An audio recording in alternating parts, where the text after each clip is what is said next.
NBA All-Star game after bruising his right hand in the second quarter. LeBron's hand made contact with the rim while trying to block a shot. He finished with 13 points and 4 assists in 14 minutes. The Lakers and Clippers will have extra time to get ready for the second half of the season. The Lakers don't play until Thursday at home against Golden State. After Golden State, the Lakers' next 3 games are on the road at Dallas, Memphis, and OKC. The Clippers are back in action Friday at home against Sacramento.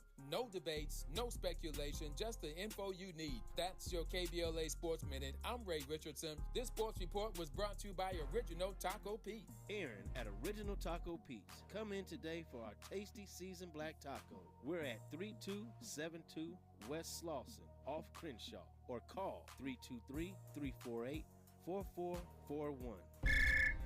Hi, this is Tavis. Tavis, this is Dr. Kane. We've got a lot to talk about. I'll be in town on the 28th of February. Can you clear your calendar? Absolutely, Dr. King. Good Lord, do I have some questions for you, sir.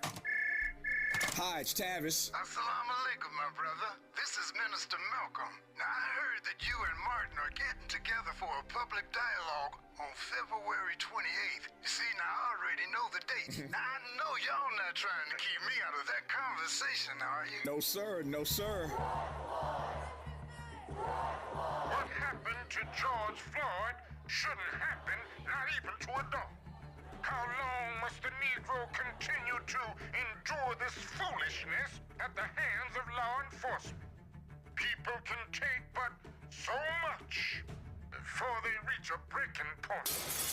What do you mean, Black Lives Matter? Black lives haven't mattered in this country since Negroes stopped working for free at the end of slavery. You ought to be talking about Black Guns Matter and start your own. And historical legacies of the First World War. And in the book, I tell this story that's never been heard before of Du Bois and a massive book that he attempted to write on the Black experience in the war and was never completed. And I ultimately reveal what it says about Du Bois and the broader meanings of race and democracy for Black people in the 20th century.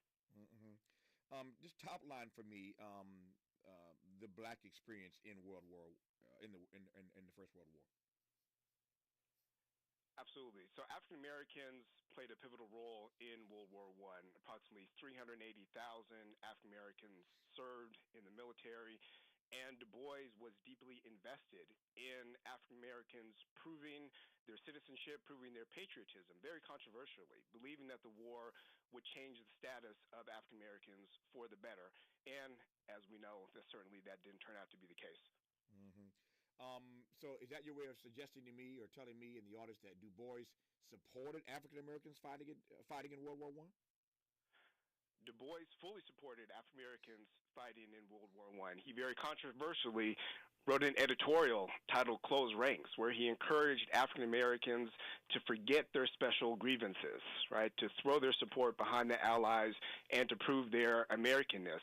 And he was actually accused of being a traitor to the race for calling for African Americans to support their country in this way. And that trauma, the wounds from that criticism really stayed with Du Bois throughout the rest of his life. Mm-hmm. I can imagine. Tell me more about why. Again, we'll get into this more deeply when the book comes out in April, and I'm not going to spend the entire hour talking about the text per se. I want to have a broader conversation, as you heard me say a moment ago, about how Du Bois might process this particular American moment. And as you know, being a professor of these things, there are any number of ways to unpack that question. So we're going to have some fun just trying to unpack what Du Bois would be saying about this American moment on a variety of levels, politically, economically, socially, culturally. We'll get to that as we move through the hour. But some might be shocked, Dr. Williams, to hear you say that Du Bois, this great Black noted intellectual, the first African-American noted intellectual, first African-American to get a PhD from Harvard, they might be surprised to hear you say that Du Bois asked Black folk to set aside their special grievances and fight on behalf of a country that had done nothing but maltreat them. You got to unpack that a little bit more for me. Absolutely. So this is a theme that I explore in the book, and this is what Du Bois talked about in his classic book, The Souls of Black Folk, the double consciousness that African Americans confronted of being Black on the one hand and being American on the other, and trying to reconcile that painful tension. And Du Bois felt that the war that patriotic service would be an opportunity to reconcile that tension. And he was wrong. And he spent much of his life after the war trying to come to terms with his decision and ultimately the failure of that decision. Tell me more about the critique that Du Bois received for making this suggestion. Absolutely. So at the time, you had other African Americans like A. Philip Randolph, like Hubert Harrison, more radical African Americans who were insisting that this was the moment that African Americans needed to fight for their rights, to not set aside their special grievances, but to use the war as an opportunity to make an even stronger push for their civil rights. And they were the individuals who criticized Du Bois the most. And ultimately, in the end, they proved to be correct. So that Du Bois, if I understand your argument and what's going to be forthcoming in this text, saw black people fighting in World War I as a means to an end? Absolutely. And, this is something that I think African Americans still grapple with today. What does it mean to support a country? What does it mean to volunteer, to fight, and even die for a country, while still not being treated as an equal citizen and oftentimes not even as an equal human being? So Du Bois was trying to find an answer to that question in 1918, the same question that we're still trying to find an answer to in 2023. Indeed, we're still wrestling with that question, and here is the question, it seems to me, given what you just said. And the key phrase here is the word die. That's the key phrase. I want to come to that. And I think you probably know where I'm going here. That while we are celebrating President's Day today, presidents have the authority and the ability to send American troops around the globe to fight in wars, whether or not we think they're good ideas or not. Vietnam was clearly a mistake. I'm jumping ahead here now, of course. Vietnam was clearly a mistake, the worst mistake we've ever made militarily in this country, and yet thousands and thousands of American soldiers died in that war. And so I want to come back to this word die, because what Du Bois is essentially arguing is that as a strategy, as a means to an end, to eventually press more aggressively our right for citizenship, black folks should set aside their special grievances, and let me be exacting here, put their lives on the line, run the risk of coming back stateside in a body bag for the sake of pressing our grievance about the issue specifically of citizenship. Now, to your point, a few times now, it didn't actually work out that way. But you're giving us a different way to seeing Du Bois, that he would suggest that we put our lives on the line to make the case to them that we deserve to be citizens. Say a brief word about that, if you will. Absolutely. That's exactly how Du Bois felt. And he wasn't alone in thinking that way. He was hearkening back to the Civil War, to the Spanish-American War, to the service of the Buffalo Soldiers, this rich tradition of African Americans serving in the military. But he realized, especially in the aftermath of World War I, when black soldiers were coming home to lynch mobs and race riots throughout the country, that military service, that war itself, was not a way to advance the cause of African American civil rights, and ultimately not the way to advance the cause of humanity itself. Mm-hmm. Well, you said it correctly, though. It's a question that we're still wrestling with. Here we are in 2023, and there are people today still debating and still processing this notion of what a black person gets out of joining the military. And that argument is dynamic. It's organic. There are answers on both sides of that equation. But at the end of the day, when you join the military, there is always the chance that you could be sent somewhere and your life put on the line for a country that still, in 2023, treats black folk in many respects like second-class citizens. I suspect it's a debate we'll have for time eternal. I digress on that point. When we come forward with Dr. Chad Williams, a broader conversation about W.B. Du Bois, the first noted black public intellectual period, and how he might process this moment that we're trying to navigate ourselves through. You're listening to KBLA Talk 1580. We've got a lot to talk about. Good thing we've got 3 hours. More of Tavis Smiley when we come forward. Are you a business owner, freelancer, or filing taxes for the first time? Are you tired of dodging the IRS? Stop what you're doing now. Mac Tax Solutions, the father and son dynamic duo tax team, is the most sought-out tax business around. Mac Tax Solutions guarantees 100% maximum refund and free consultation. Call now, 562-715-9945. That's 562-715-9945. Or visit MacTaxSolutions.com. IRS or California FTB notices. Free e-file remote tax services with free secure tax dome portal. A $40 gift card will be included when you file. Call now, 562-715-9945. 562-715-9945. Staying on track with all required documents will help you reach your personal and financial goals. Prevent paycheck garnishments. Mac Tax Solutions will even provide all tax programs that your business could be eligible for. Now is the time to make your business work for you. Call now, 562-715-9945. Be sure to download the KBLA app. Tell all your friends and families it's time for a fresh tax start. Call now, 562-715-9945, or visit the website at MacTaxSolutions.com. Call now, 562-715-9945. I started vaping my freshman year of high school, mostly because all my friends had vapes. I wanted to fit in with them and look cool and be a part of everything that they were doing. The hardest part about quitting for me was all my friends still hitting their vapes right next to me.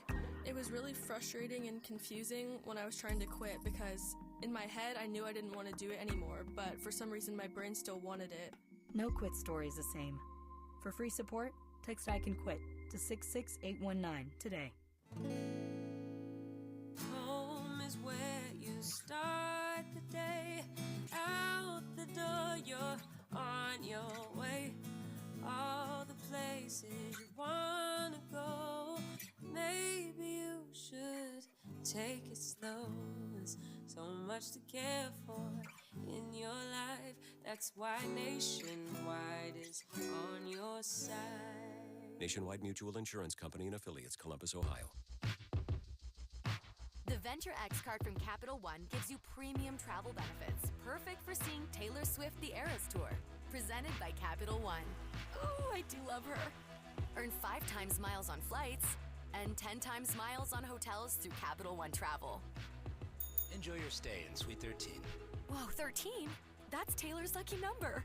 The Venture X card from Capital One. What's in your wallet? Terms apply. See CapitalOne.com for details. Conversations that matter. You're listening to Tavis Smiley on KBLA Talk 1580. Our guest at this hour is Dr. Chad Williams. He has a forthcoming book about the first noted black intellectual, W.B. Du Bois. The book comes out in April. We're in February, of course, in Black History Month, so no better time to talk about Du Bois than Black History Month.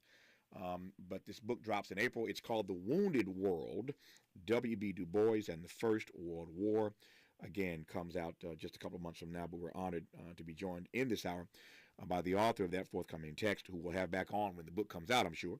But Dr. Chad Williams is our guest in this hour, professor at Brandeis University. So I said a moment ago that I want to spend the rest of this hour trying to get a better sense of how we think Dr. Du Bois would process this particular American moment that we are trying to navigate our way through. And for the sake of making this somewhat easier to do, because again, with Du Bois, you could spend hours, right? I mean, hours, days, weeks, months, just unpacking. Oh, believe me. Yeah, exactly. Unpacking his corpus, his body of work, man, and trying to pull some takeaways. But I want to put this in 4 categories, and I recognize there'll be some bleed here and there, so don't feel offended by that, or feel handicapped by that. But I want to cover this in 4 areas: politically, socially, economically, and culturally. Politically, socially, economically, and culturally. Those are the 4 areas that I want to sort of help us unpack how Du Bois might see the moment that black people in particular are processing their way through. Let's start with politically. So the broad question is, and you run with it, politically, Again, it's big, it's broad. I get it. So I want to give you as much canvas as you need to paint.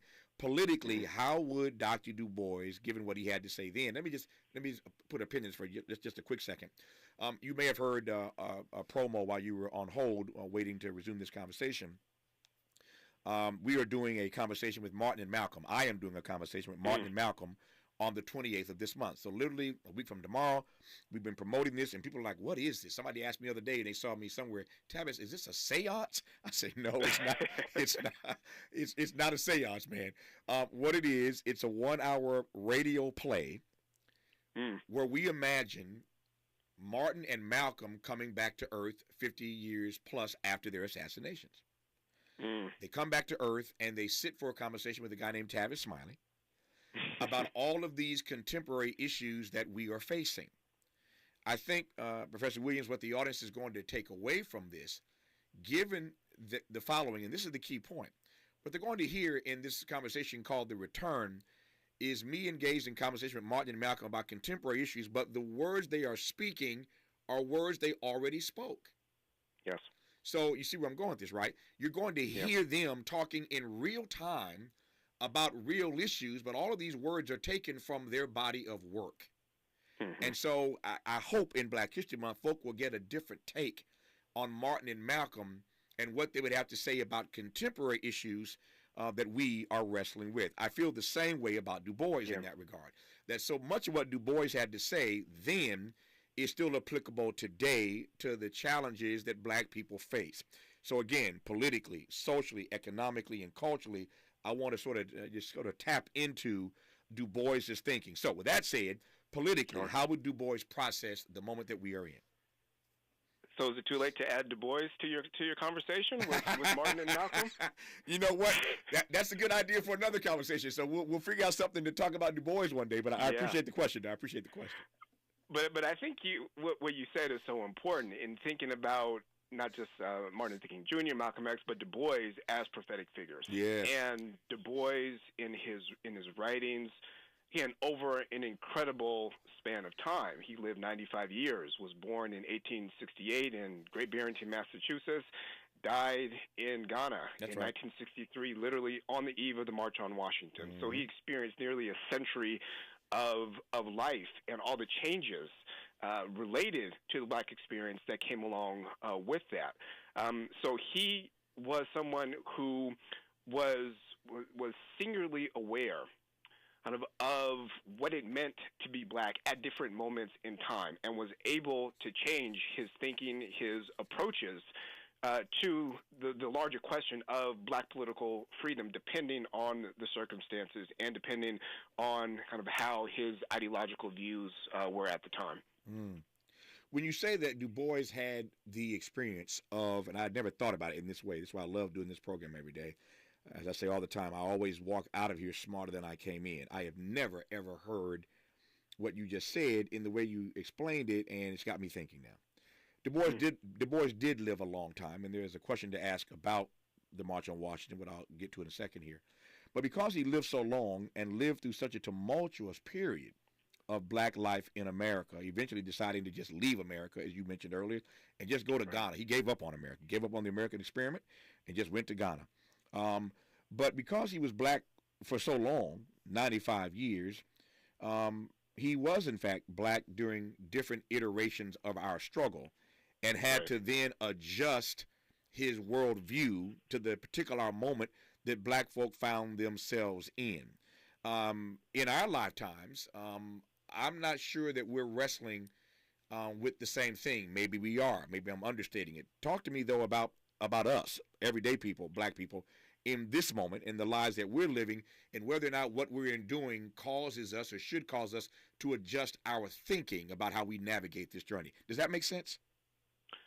I think so. And to your point, Du Bois lived during a time when African Americans we're largely stripped of the right to vote. Right. We're almost universally disenfranchised, and died at a time in 1963 when African Americans were fighting to regain the right to vote. So I think in our current moment, it's really imperative that we understand history, that we understand the historical journey for political rights, for citizenship that African Americans have endured throughout the late 19th century up until the 21st century, and to use that kind of as a guiding post for how we think about the meaning of black politics and the meaning of citizenship in our current moment. Yep. Let me try this again. I was struggling trying to make a point here, and let me try it one more time. I'm trying to, again, compare and contrast Du Bois's moment and the present American moment we find ourselves in. And I don't know, I'm in my 50s now, I don't know that in my lifetime I've seen a great deal of, how might I put this? I don't know that I've seen, I don't know that I've seen enough up and down. I don't know that I've seen enough change and challenge given the condition that we are in that makes me rethink how I process being black. How I process the moment that we are in. What I'm getting at is that nothing fundamentally has changed about our existence during my lifetime. We're still the last hired, still the first fired. We're still the subject of police brutality. I mean, I can run the list. You know where I'm going here. But again, because Du Bois lived so long and lives at a critical time where things are, in fact, changing so fast, he has to change his view. I don't know that I've changed my view about the journey that I'm on as a black man, given that ain't nothing around me changed. Does that make sense? I think it does. In Du Bois's book, The Souls of Black Folk, he has this incredibly powerful chapter titled The Meaning of Progress. Right. You know, where he's questioning just how much has changed, how much has changed from slavery up until the early 20th century when he writes that classic text. And I think, you know, we're still very much within our rights to ask that question today, and to really think about the ways in which anti-blackness is embedded into the fabric of this country and the ways that it manifests itself in so many different aspects of our everyday lives. What do you make of the fact? I am always fascinated by this, and those who listen to my program regularly have heard me remind them or share this factoid with them, perhaps on more than one occasion. But since we're talking about Du Bois, and you mentioned earlier that he died on the eve of the Civil Rights March in Washington, it's worth going back to. How do you process the fact, because it's just eerie for me, that because Du Bois dies in Ghana, which is a world away at that time, and there were no cell phones, there weren't text messages. There weren't text messages then where we could find out something in an instant. He dies in Ghana, but it takes a while for the word to get back to the U.S., and they literally, during the March on Washington, from the podium, announced that Du Bois had died in Accra, Ghana. It's quite a moment when you listen to the run of show that day at the March on Washington, April 28, 1963, to hear them announce his passing in Ghana during that march. This is Du Bois. I mean, it's just kind of, what do you make of that? Well, people who were there remarked that it felt like his spirit was over the Washington Mall that day. And Roy Wilkins said that if you want to understand why we are here in 1963, go back and read a copy of The Souls of Black Folk, published in 1903. Du Bois was really the father of the modern civil rights movement, and many of the struggles that took place during the 1960s were as a result of the foundations that he laid. Many of the struggles that we are still engaged in today, Du Bois was engaged in during his time. Yep. I get this, but I want to ask it anyway, just to see where you're going to go with this, because I'm sure there's something here. We were talking about Martin and Malcolm earlier, and when you add Du Bois to the conversation, you referred to them all as prophetic figures.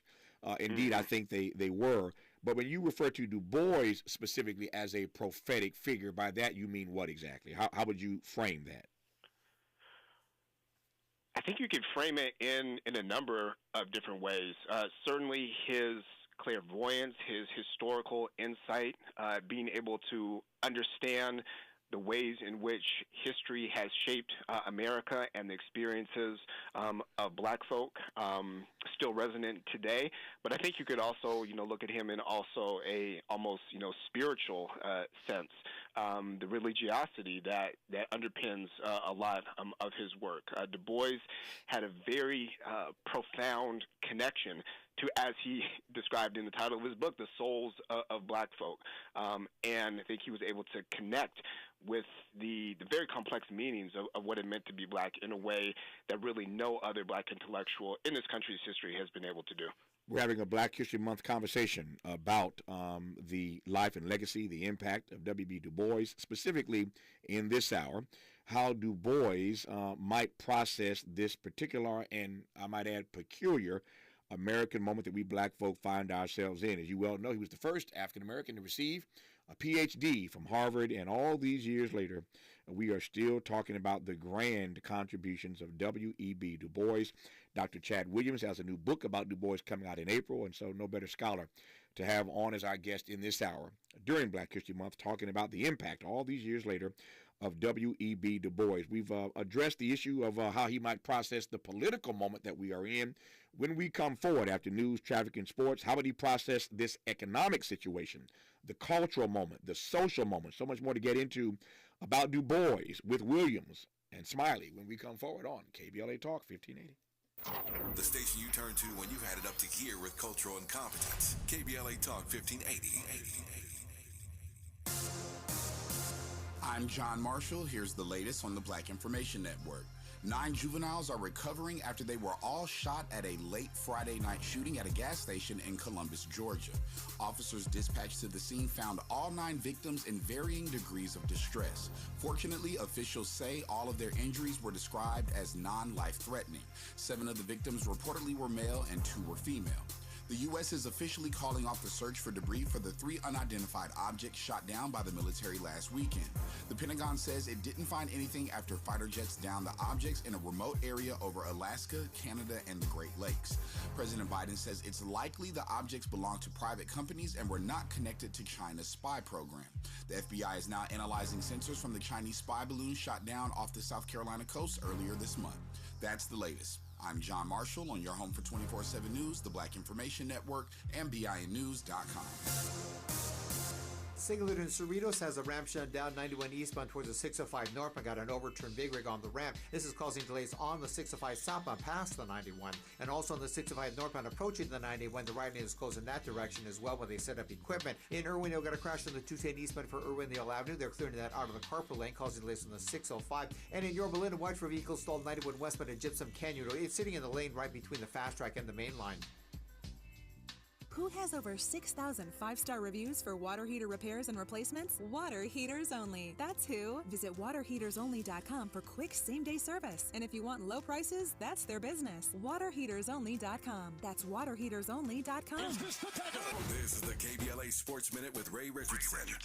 LeBron James played only the first half of the NBA All-Star game after bruising his right hand in the second quarter. LeBron's hand made contact with the rim while trying to block a shot. He finished with 13 points and 4 assists in 14 minutes. The Lakers and Clippers will have extra time to get ready for the second half of the season. The Lakers don't play until Thursday at home against Golden State. After Golden State, the Lakers' next 3 games are on the road at Dallas, Memphis, and OKC. The Clippers are back in action Friday at home against Sacramento. No debates, no speculation, just the info you need. That's your KBLA Sports Minute. I'm Ray Richardson. This sports report was brought to you by Original Taco Pete. Aaron at Original Taco Pete's. Come in today for our tasty seasoned black taco. We're at 3272 West Slauson off Crenshaw, or call 323-348-4441.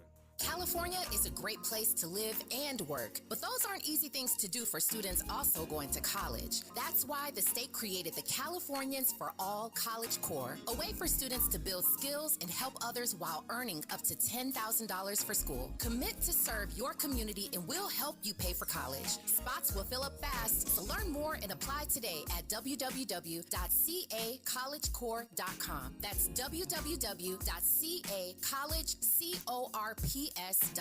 California is a great place to live and work, but those aren't easy things to do for students also going to college. That's why the state created the Californians for All College Corps, a way for students to build skills and help others while earning up to $10,000 for school. Commit to serve your community and we'll help you pay for college. Spots will fill up fast, so learn more and apply today at www.cacollegecorps.com. That's www.cacollegecorps.com.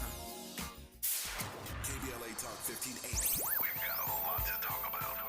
Hi, Maisha Cairo here, KBLA, live at Chase Bank on Crenshaw and Vernon for the In This Together tour with female business owners, a day of empowerment, community panels, and best of all, tips on building business from marketing to capital. Today I spoke with Tatiana, a community manager for JP Morgan Chase. Thank you so much. Yes, my name is Tatiana Roberts. I am a community manager for JP Morgan Chase. I have to honestly say that this has been the most fulfilling position that I've ever had, where I get to give back to the community because I saw my mom's struggles.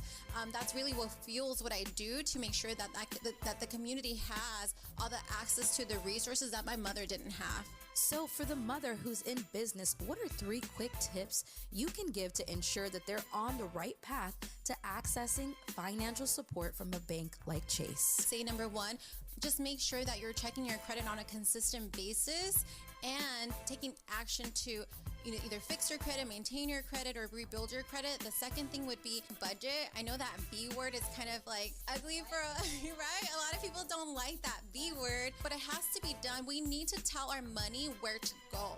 The last thing is to build a network of supporters that are going to lift you up. The community building here in Crenshaw is that network. So visit the Chase Community Center on Crenshaw and Vernon. Meet a banker today. Tell them about your business. I'm Maisha Cairo in the community for KBLA with JP Morgan Chase. Find a righteous rage and don't be afraid to say what you see. We're KBLA Talk 1580. I'm Tavis Smiley. Breaking news here. They can't catch a break in Turkey.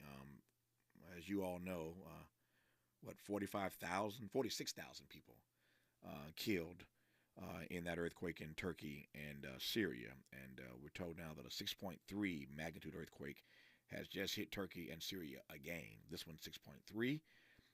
No word on fatalities at this point, just hit. But on top of the 46,000 people, it's still hard to wrap your brain around 46,000 people dying in an earthquake. 6.3 quake just hit that part of the world once again. All right. In this hour, we continue our conversation now with Dr. Chad Williams, talking in this Black History Month, 2023, about W.B. Du Bois, the first noted black intellectual, and how he might, in Black History Month and beyond, process how we are navigating this particular moment. We're talking in this hour about how he would see this moment politically, economically, culturally, and socially. We've addressed his views perhaps on the political moment that we find ourselves in. We'll get to the other 3 in just a second. After I ask our guest, Brandeis Professor Chad Williams, who has a book coming out in April about Dr. Du Bois, to unpack that point about the religiosity underpinning Du Bois' work. I think when most of us think about Du Bois, we think of him as an intellectual, not so much making a connection to your point about religiosity that undergirded his work. Say a bit more about that, if you will. Yeah, Du Bois, he wasn't someone who actively went to church or ascribed to a specific religious or theological doctrine, but he was deeply spiritual. He recognized the importance of religion in the black experience, and all of his texts, particularly his most famous book, The Souls of Black Folk, are infused with a type of spirituality and recognition of the ways in which a higher power has kind of inspired, but also undergirded the survival of black people in this country. Yep. Du Bois knew well the notion and the narrative of black people being 3/5 of a person. He wrote about it, of course, as you well know. So we are at once 3/5 of a person politically in this country.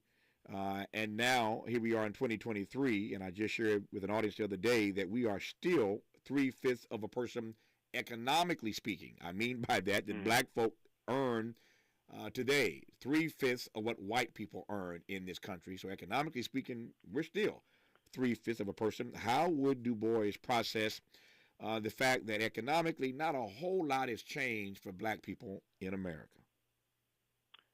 Yeah, I think it's really important to bring that point up when we talk about Du Bois. And this is something that I discuss in my forthcoming book, his ideological evolution, how by the 1930s and 1940s, he really saw the economic question and the larger problem of capitalism and racial capitalism specifically as being the main issue that African Americans and other peoples of African descent throughout the world needed to address. So he would most certainly see the condition that the vast majority of black folk are in today as symptomatic of the larger problem of capitalism and class inequality. Let me circle back to what we talked about earlier when you identified all three of these persons, Martin and Malcolm and Du Bois. Martin and Malcolm, of course, the subjects of our February 28th conversation called The Return, exclusively here on KBLA Talk 1580. But you had Du Bois to that list. Professor Williams referred to all three of them earlier in this conversation as prophetic figures, Du Bois, Martin, and Malcolm. And I'm thinking as you're talking now about the way Du Bois grew on that question of economics and black people. Martin did the same thing. Malcolm did the same thing. It is the case that all three of them essentially focused their work initially on civil rights, if I can put it broadly this way, CIVIL. But as they live, as they grow, as they really drill down on the condition of black folk in this country, they move from CIVIL to SILVER, from civil to silver rights. What do you make of the fact that, again, all three prophetic figures, as you identify them, but they all walk that same journey?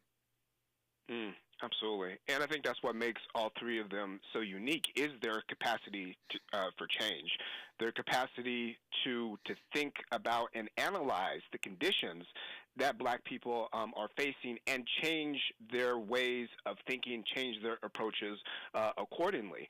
And as you mentioned, by the time Martin Luther King Jr. Is assassinated in 1968, he's planning the Poor People's March. He's recognizing that it's the economic conditions that black people are facing, that the entire country is facing, that need to be addressed and confronted. Really very much ideologically aligned with W.B. Du Bois in that regard. Indeed. These next two categories that we're trying to use as a way to assess how Du Bois would process this moment, there will be some bleed, no question about it. So I'll put it out there, and you frame it the way you want to frame it. But culturally, socially, talk to me about how Du Bois would process this moment for black people in America. Yeah, I think Du Bois would recognize the ways in which we have moved forward from some of the kind of horrific and pernicious ways that African Americans were treated in the late 19th and early 20th century. But he would also be very critical of many of the things that are happening in the country today, whether it's the attacks on black history, whether it's the continued attacks on black life in the form of police violence, whether it's the continued kind of cultural debasement that many white people continue to engage in when it comes to black people. So he would, I think, recognize change, but he would also be very vigilant about what still needs to happen to improve the social and cultural conditions of black life. So here's a question that is interesting to ask, because as I ask it, I want to get your take on this, and I also want to get your take on what Du Bois's take on this would be. So it's a twofer, if you will. When you mention the banning of black history and the banning of books, it is the case right now, as you well know, that there is much of what Du Bois wrote and said that it is now in real time illegal to teach in the state of Florida. Right. And not just Florida, other states are going to be lining up the same way. Texas, Arizona, run the list. But here we are now in 2023, and after all that Du Bois wrote and after all that Du Bois fought for, again, politically, economically, socially, and culturally on our behalf, it is the case again in 2023 that much of what he wrote, it is illegal in this present moment to teach in the state of Florida. What do you think Du Bois would say about this democracy that he gave up on and just went to Ghana over, that in 2023, his stuff can't be taught in Florida? And as a scholar on Du Bois, how do you process that? A two-part question, forgive me, but take it away. I think Du Bois would not be surprised. He anticipated this. In his classic book, Black Reconstruction, which he wrote in 1935, he talked about the propaganda of history. He talked about how history and education more broadly had been manipulated, filled with lies and propaganda to justify the social, political, cultural, and economic marginalization of black people and to justify white supremacy more broadly. So he would not be surprised by this moment. He would also see it as fundamentally undemocratic. And something that I talk about in my book is how he became very critical of the very idea of American democracy and realizing that America, by its actions, was not, in fact, a real democracy. I'm glad you said that, and I'm glad you quoted Du Bois, or referenced Du Bois in saying that. I've said 1,000 times, as this audience has heard, that we are not a democracy. America is at best an experiment in democracy. We've got a Madisonian framework for it, as Connie Rice says all the time, but we are not as yet a democracy. We are at best an experiment in democracy, and you hear now Professor Williams suggesting that Du Bois, in fact, felt the same way. So I'm in good company. I'm smiling now. I feel a little better that I'm in the same company with Du Bois on that question. You heard me say earlier in this conversation that Du Bois eventually gave up on America. That's the way I put it. He just left and went to Ghana, in part because of what Professor Williams just teed up, the ways he was viewing American democracy and the direction it was not headed in. We'll get Professor Williams to unpack that a bit more when we come forward. And the second part of my question he didn't get to as yet, which is how he processes as a Du Boisian scholar, with all that Du Bois has to offer us as a scholar, how he processes that Du Bois' stuff cannot be taught in Florida and beyond right now. A great deal more to get to with Dr. Chad Williams when we come forward talking about Du Bois in Black History Month, only on KBLA Talk 1580. Be sure to like and follow Tavis Smiley at The Real Tavis Smiley and get Twitter updates at Tavis Smiley. The conversation continues when we come forward. Did you know that California has the first in the nation task force to study reparations for African Americans? The work of the task force is to examine and recommend to the state legislature potential remedies of compensation, rehabilitation, and restitution for African Americans, with a special consideration for the descendants of persons enslaved in the United States. The task force has been hosting public hearings across the state to create awareness and educate the public. Be part of history and join them for public comment from 9 to 10 a.m. on March 3rd and 4th in Sacramento at the next Reparations Task Force meeting. For more information, visit the California Department of Justice website at oag.ca.gov. That's oag.ca.gov. Or you can send them an email from the website. This is a community call to action from KBLA Talk 1580.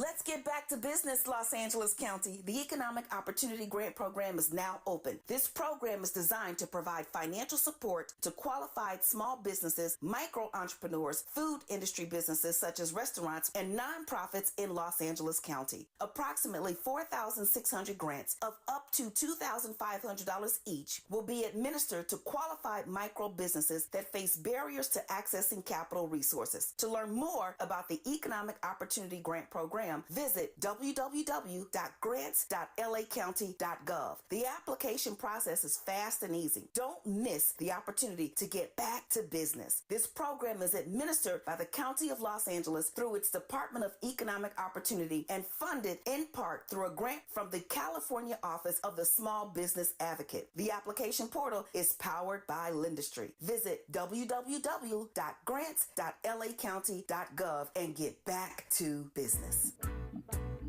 The U.S. premiere of the official Bob Marley One Love Experience has arrived in Los Angeles. Open now through April 23rd at Ovation Hollywood on the corner of Hollywood and Highland. The 15,000 square foot immersive experience opens up the world of Bob Marley like never before and features the entire Rock and Roll Hall of Fame Bob Marley archive. A One Love force that takes fans on a trip to Jamaica in a multi-sensory environment. A silent disco that lets fans groove out to a curated playlist, previously unseen photos, and rare memorabilia. Exclusive art from Mr. Brainwash, The Postman, Camo Works, and Idiot Box. And can't miss photo ops. Don't miss the opportunity to celebrate one of the world's most beloved and unifying musical figures. Tickets start at $20 plus fees and are available at BobMarleyEXP.com. That's BobMarleyEXP.com. Get your tickets today. We're not for everybody, but we're for everybody. You're listening to KBLA Talk 1580. Dr. Chad Williams, talk to me about how, as a scholar, you process the fact that Du Bois's work, much of it, cannot be taught in places like Florida these days. Well, I consider myself to be a scholar of Black studies. I come out of a Black studies tradition that is kind of rooted in political activism, which is rooted in understanding the ways in which the study of Black life, the critical study of Black life, are inextricably connected to the broader struggles for Black freedom and citizenship and equality. So the way I approach this moment is as a continuation of the long battle that W.B. Du Bois was engaged in, that Carter G. Woodson, the founder of Black History Month, was engaged in. The fight for Black history, the fight for African American studies has been a fight from the start, and that's going to continue today and continue into the future. Mm-hmm. And how should we process all these years later that Du Bois, with all that, I sometimes I scratch my head when I think about this, and I get it from his perspective. But you think of all that Du Bois wrote, all of his research, all of his public musings, just his entire body of work, his work and his witness. And at the end, he decided, I'm just leaving. He just gave up on this notion of American democracy. How do you process that?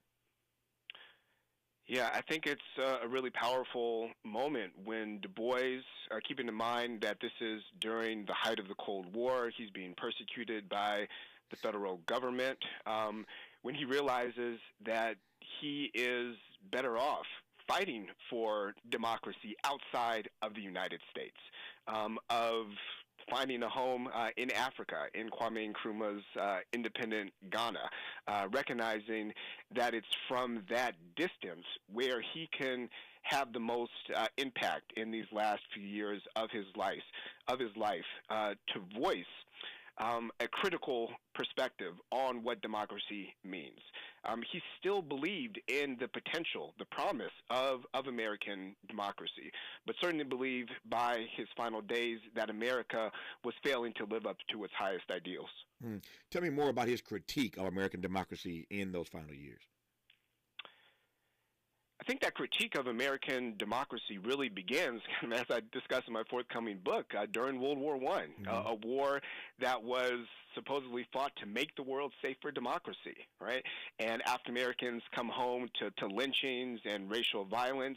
Du Bois was deeply disillusioned, especially considering he supported the war.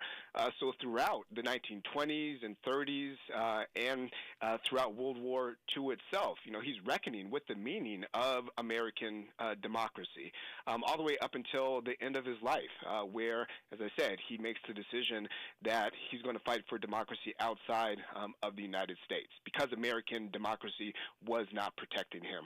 Yeah. When we come forward, I think I can guess the answer to this question, and I'm sure you can as well. But I want to ask it nonetheless because you never know where the question might take you, and that is asking Dr. Williams his take on how Du Bois's work holds up all these years later. We were talking earlier about Martin and Malcolm, and we'll feature them, their voices and their work in a conversation called The Return a week from tomorrow here on this program. So we'll get a chance to interrogate what they had to say then and how it fits in this current moment with the contemporary issues that we are addressing and facing. But how does, when you look back on it, Du Bois's work, his predictions, his prophetic witness, how does it hold up all these years later? We'll get that question to Dr. Chad Williams when we come forward in our remaining moments with him. You're listening to KBLA Talk 1580. We may be LA's newest talk station, but when you're punching above your weight, it's not about whether you can throw a punch. Can you take a punch? We're unapologetically progressive. KBLA Talk 1580. And we don't black down. KBLA Talk 1580. We've got a lot to talk about. KBLA Talk 1580, connecting you with services and solutions. Legal Aid Foundation of Los Angeles is a nonprofit law firm that protects and advances the rights of the most underserved, leveling the playing field and ensuring that everyone can have access to the justice system.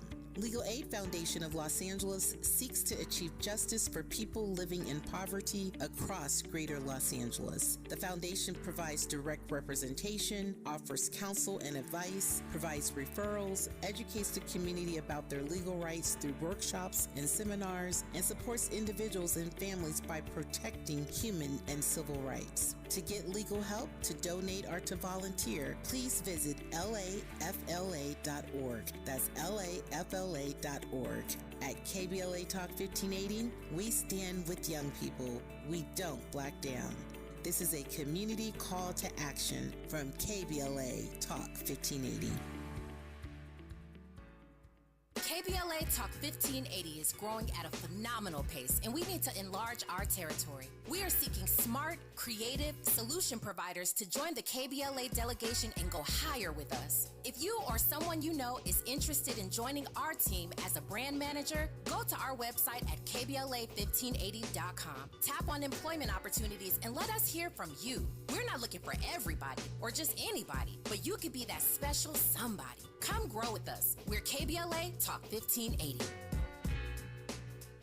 Are you working way too hard for way too little? There's never been a better time to consider a career in IT.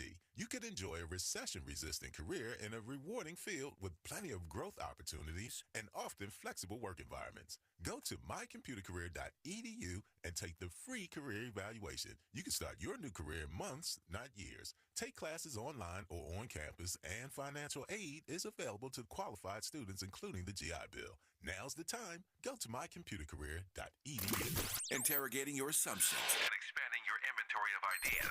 Let's get back to Tavis Smiley on KBLA Talk 1580. Got a few minutes left in this hour in conversation with Brandeis University Professor Chad Williams, who has a forthcoming book about Du Bois, dropping in April. The book is called The Wounded World, W.E.B. Du Bois and the First World War. It drops in April.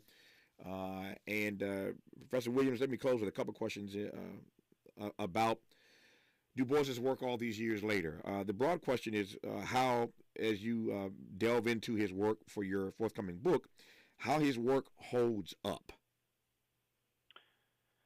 Du Bois was remarkable. He wrote 22 single-authored books. He wrote hundreds of articles and editorials covering history, sociology, literature, philosophy. But I think the single thread, the unifying thread throughout his work is his fundamental belief in the humanity of black people. And that's incredibly important for us to remember today, to remember that black people, as he talked about in The Souls of Black Folk, are not a problem, but a beautiful people. And he used his voice, he used his writings to demonstrate the full complexity and beauty of black life. And those are lessons in all of his works that we need to go back and take advantage of. We established earlier in this conversation that there were those persons living then, and some certainly since then, who think Du Bois was wrong about the fact that black folks should have fought in World War I. Black folk, of course, have fought in every war since the history, the founding of this nation. We fought in every single war. Make no mistake about that. But his argument that we should set aside our special grievances and fight in World War I to press the issue of our citizenship, again, as you said earlier, there were folk in that time who disagree with him and folks since then who disagree with him, which leads me to close our conversation with this as the exit question, whether or not even beyond that, Du Bois made any missteps. When you look back on people's work with history as your prism, oftentimes, including my hero, Dr. King, you can see missteps and mistakes that they made. Did Du Bois make any missteps? Du Bois was human.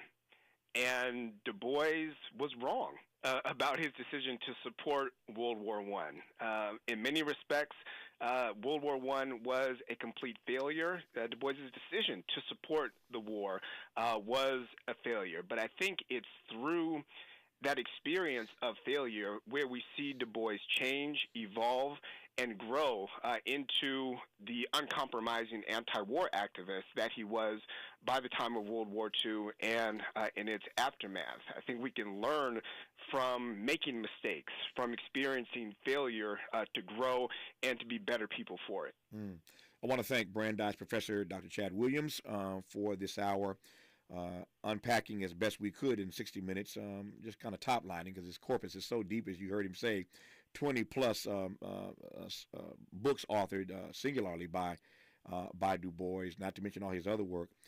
So it's a massive body of work, but to be able to just tap in for a few moments into that body of work and to get a sense of how Du Bois might process the moment that we are currently navigating in Black History Month 2023, I've enjoyed this conversation immensely. He's a professor again at Brandeis. His book is called The Wounded World, W.E.B. Du Bois and the First World War. It drops in April. We'll talk to him, I suspect, around that time about more detail in the book once it's completed. Professor Williams, good to have you on. All the best to you, sir. Thank you for your time today. We appreciate you. All right. Thank you. Enjoyed the conversation. I enjoyed it as well. When we come forward, our final hour is the domain of the motivator, Les Brown, with his radio residency, which continues through the 28th of this month, the last day of Black History Month.